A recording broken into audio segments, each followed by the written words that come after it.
And the reason I'm asking that is because when we're in the middle of things, when we are in the middle, we oftentimes just need to remember. We just have to sometimes remember what is that thing that personally drives us. What is that thing that is so much bigger than sometimes we have to scale it down so that we can try to control it be? What's that thing that I feel the weight of? And sometimes I have to just distract myself so I don't feel the weight of it as much as it should. I have to live my life with some distractions. What is that? Because sometimes you just need to remember so you can get back on track.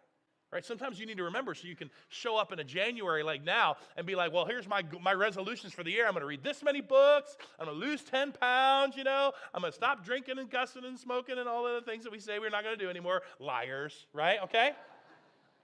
And I don't think all those things are bad. I'm just saying, how does it tie to a God-given burden in your life? Does it?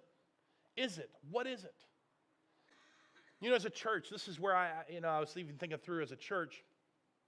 As a church, we use the word hope, right? We use the word hope because that for us is the emotional language of what personally breaks us as a church. Our church responds from a personal level that we understand that people, there's a lot of logical barriers and a lot of things that people think and have trouble with and struggle with when it comes to Christianity and religion, and we understand it, but we know without an absolute shadow of a doubt that people want to feel hope in their life, in their marriage, in their jobs, in their finances, in their friendships, in their relationships. They want to feel hope. And we know that there's an absolute hope available in the person of Christ. There's an absolute hope that's there. It's why it's personal for us.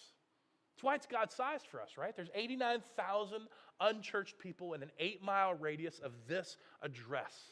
89,000. This is the reason that we as a church don't view other churches as competition, right? Why? Because we can't do that. That's God-sized. We can't solve that. It doesn't matter how good the music is or the marketing or anything else.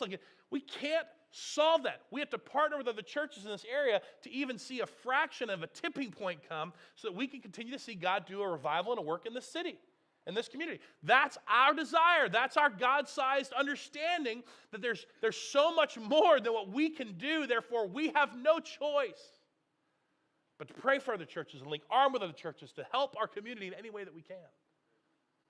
It's why that we feel a weight to it. It's the reason we say yes to things and no to things as a church.